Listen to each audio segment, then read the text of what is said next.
Magandang araw sa lahat. Ngayon may gagawin tayong GM LED intelligent power GM LED lamp. Yan o. I-testing muna natin. Sabi ng may-ari hindi daw umilaw. Yan, wala. Di remote pa siya. Wala siya. Ito ang gagawin natin.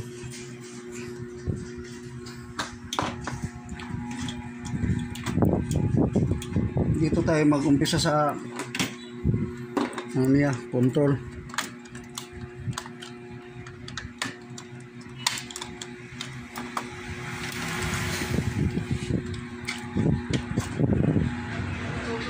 Dito may problema ito sa remote control niya, remote control receiver.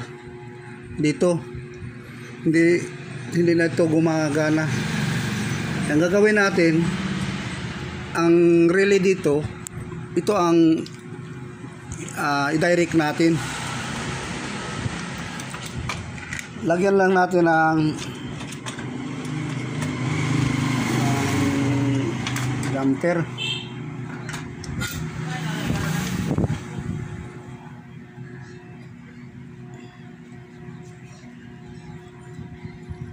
Ganito lang.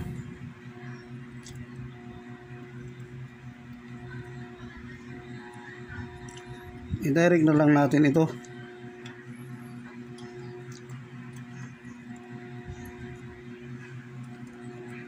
Yan, ganyan.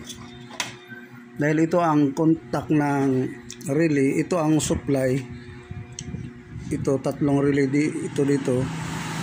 Dito sa gitna, mag-jumper tayo punta dito sa connector ng relay sa linya dito, ganyan lang siya. Para magamit ito, kasi pag bumili tayo ng control, hindi tayo makabili dito ng remote control. Para lang, gumana lang ito, hanapan lang natin ng ibang paraan. Ganito lang siya kasimple. Yan o. Lalagyan lang natin, ganyan lang.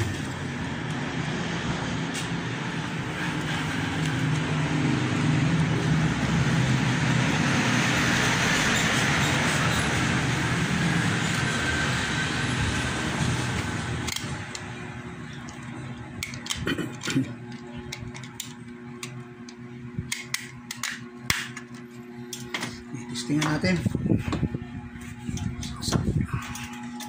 Okay, direct. Wala nang control. Yun o. Yun. Kita nyo? Yan o. Ang ganda pala ng ilaw na ito. Yan o. Wow. Ganyan siya. Ganito na lang ang gagawin pag mga ilaw na ganito. Sira kasi ang remote control sensor, remote control receiver. Balik. Kaya Remote control. Sira kasi itong remote control receiver dito.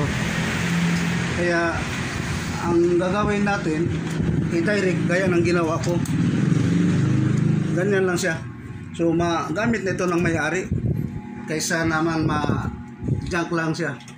Sabi ng mga may-ari kasi, hanapan ko lang daw ng paraan para magamit ang ilaw nila.